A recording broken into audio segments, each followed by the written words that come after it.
afternoon. It is afternoon. I know. Who wants to start? I don't know. Right, lost Ken and I'm going to defer to Josh. He's the All right, Josh. resident. Have you, it's premature, probably made a decision on quarterback yet, or how will that work? Yeah, we'll just, as now the bye week, so take some time, step back, and look at everything. So, a little premature. I mean, obviously, both those guys have done some good things and some other things we got to assess and see where we're at. Obviously, the start of next week, come back in, get a bonus day on Monday, and we'll go from there. How is Taylor health-wise? He's got to see. It's a hamstring. Again, the grading scales, if you want to get into the weeds of that, it was a low grade, so whatever that means. But everybody's body's different. As you're going back through everything, I guess what are you looking for to essentially make the decision? Well, a little bit too. I mean, where we're at, I thought it was a good reset for Dez. Just some things were going on. Obviously, he got evaluated in the Tennessee game, and he would have been able to come back. And obviously, Taylor went in there and operated pretty well. And like I said, he's not the first guy, and I think it could be very beneficial to him. I think what you saw yesterday, and I just even talking to different guys, and everybody's got different mentors, but a story that Joe Gibbs told me, what he had to do with Mark Rippon with some fumble issues, and he came back and he worked on it and came back and obviously played pretty well. So everyone's different, but I think what you saw with Dez, what was very encouraging, is that's tough for anybody. As a young player in his career, and he had success. It wasn't like he went out there and was over or anything like that, but we needed to get the turnovers under control and some other things going on. And but I always watch who wants the ball when the game's online, and he wanted the ball in his hands. And that's why we loved him coming out of Cincinnati. We've seen him at times, and I think sometimes you get in those moments, and that's the thing about pro football. It's going to test you in every which way, and it's always going to play out on the field. And I think what you saw is you get in those critical situations, got to have it. There you are in a game-winning drive, and you package some things, even short yardage. He wanted the ball in his hands. He got to convert the first one, second one, and he liked the look. I ended up, running into somebody, but he could have easily handed that ball off. And the same thing on the third down, he pulled it and ran it in. I would like to think Tyler would have gotten the first down. Dez had seen something, and then trying to play to his strengths, and we've seen that play. You guys have seen that play before, and it's essentially the play he had in Tampa, a little bit different. Had the ball in his left hand, ironically on the same part of the field, tucked it in, finished it. Had a hell of a play. But that told me a lot, that he wanted the ball in his hands. The second week in a row, you couldn't get the quarterback down in a play that might have saved the game. On the whole, tackling, who bears the responsibility for it? How much can you coach it all you want? In the game, things are just different. So where does that reside? Yeah, it's obviously something we've got to continue to work and fix, but that's life in the NFL when you get in these type of games, and it comes down to a few plays, and obviously we didn't make enough of them yesterday, and then, ironically the last 2 weeks, same thing. However it's played out, we go down, take the lead, and just like we did in Green Bay, and we got to get back to that, or on the inverse, when we've had the ball late offensively to go win it, which we've done, and we didn't do that against Tennessee, right? And the same thing. So that's been the issue, certainly the last 3 games. So it's been a different guy, been different schemes, and we got to keep working on it. And we've played last 2 weeks for sure, 2 guys that can really extend the plays, and the way he rolled out of it. Yesterday, AK had an angle. He kind of played back into Richie and Bud, and then he actually lost 21 yards and then came back around and got the first. So we've got to do something, and we'll continue to work.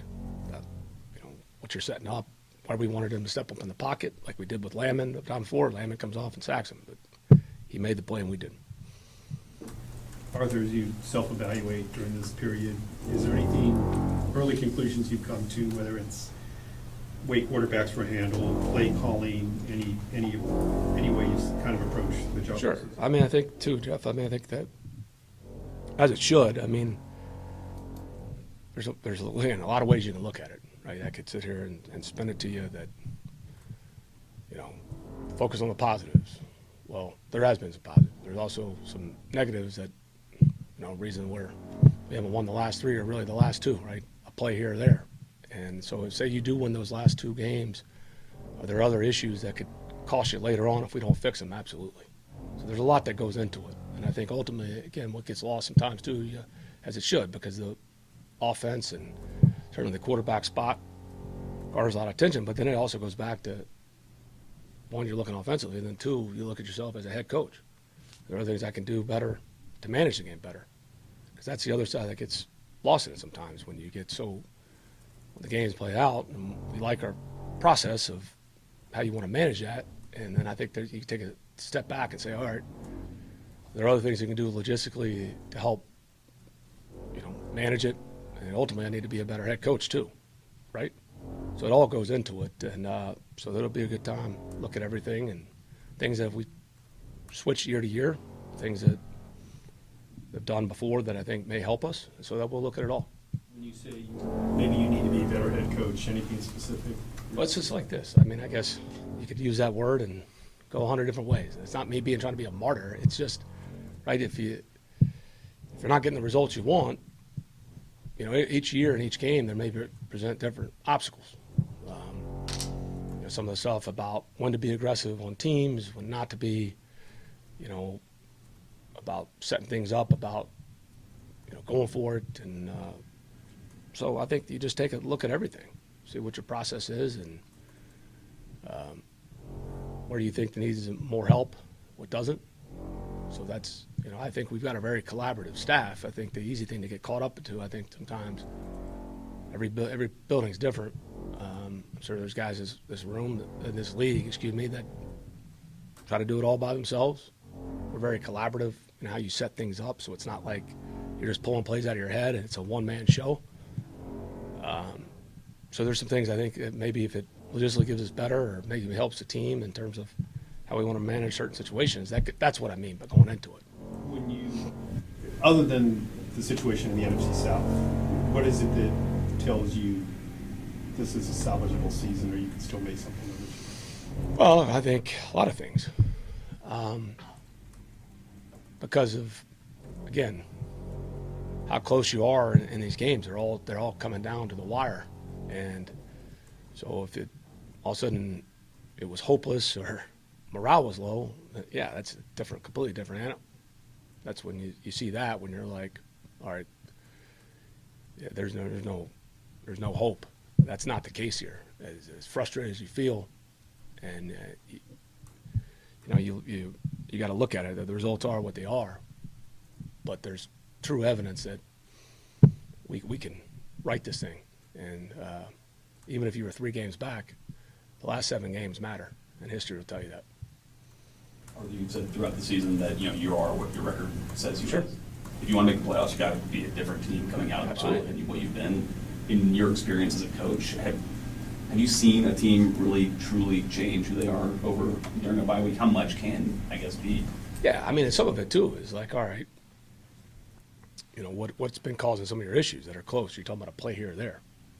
If you want to break it down to a chance to make a tackle and end it, sure. I mean, that's one play there. It's a half yard here. It's maybe you don't win the matchup you're trying to get to on a critical 3rd down. That can cost you points, or vice versa. They win the matchup, because that's what it came down to. So I think if you're sitting there trying to sell you a dream and you're losing by 21 or something like that, then you kind of roll your eyes, as frustrated as you feel. So yeah, there's little tweaks. I mean, it happens week to week, right? I mean, that was the whole thing clearly last week, was to get the red zone better, some things we wanted to do. So you end up only going 75%, but obviously that was more of a positive, and how we wanted to attack them, and the game plan was different. We thought we had an advantage running the ball.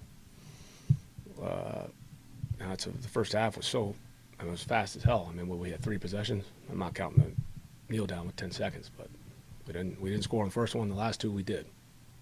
So you only had 3 possessions. Stalled out in the 3rd quarter.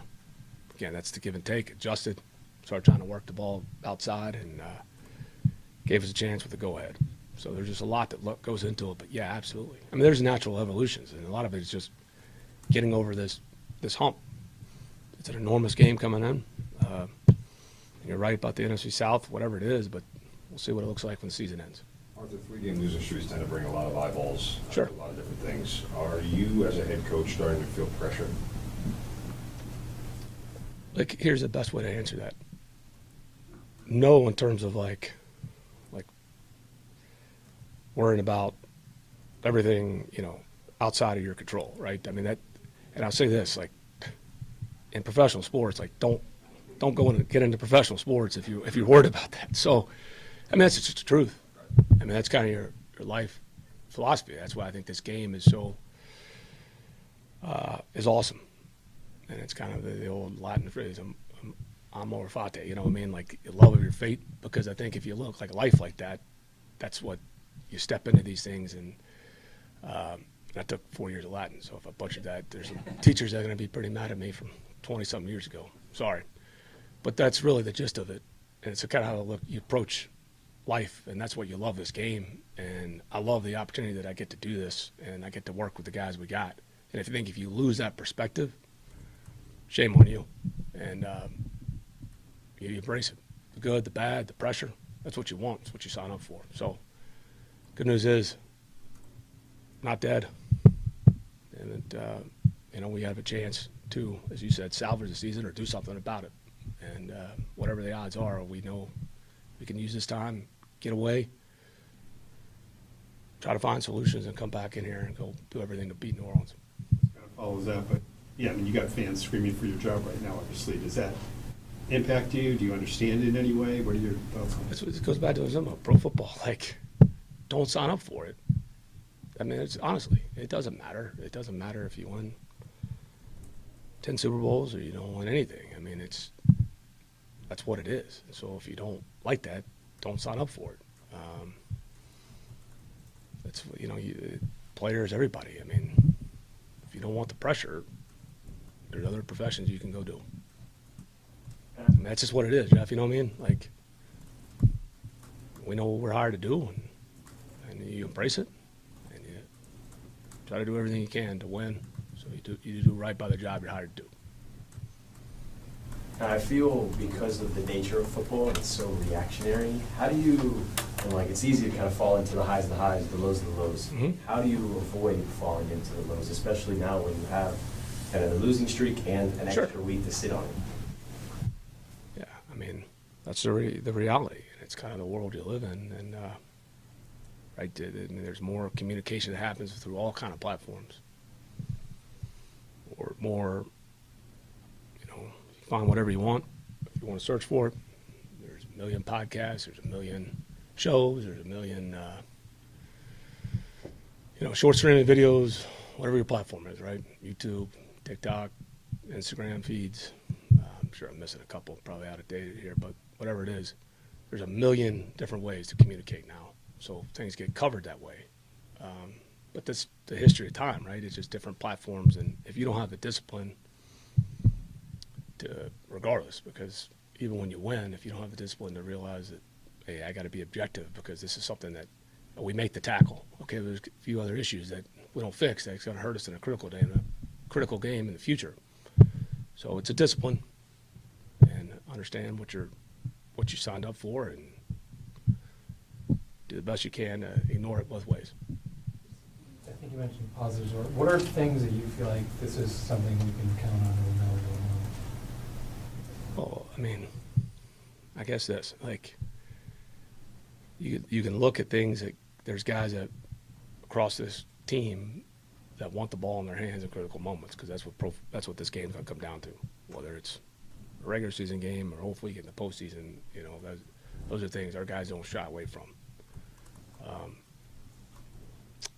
There's, as I said, I mean, what you look at is the character.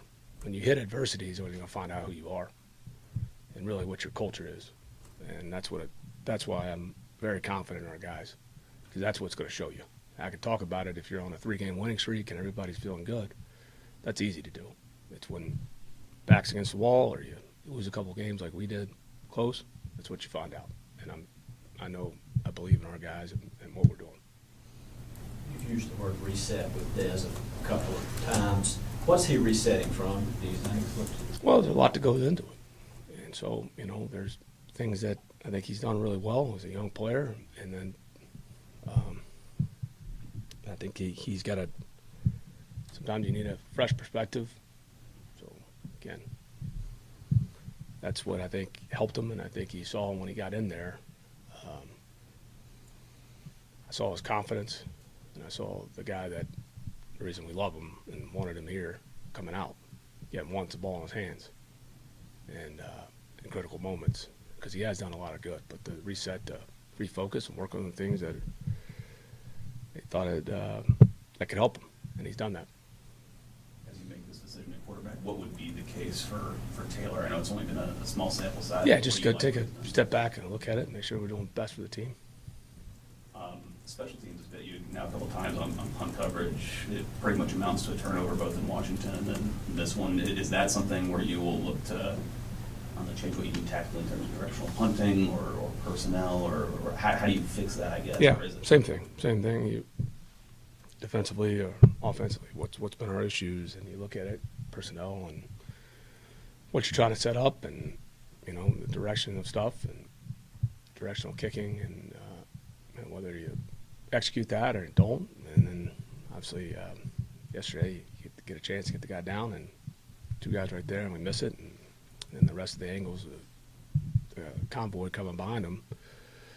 Now your angles are out of whack, and we don't get them down until at the 21-yard line. So yeah, you look at it all.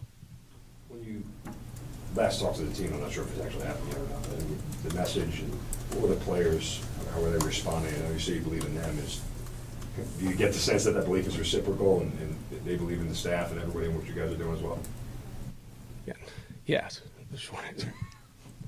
I mean, like I understand the questions. And it goes with the territory. It's right, Jeff. You've been in this profession how many years?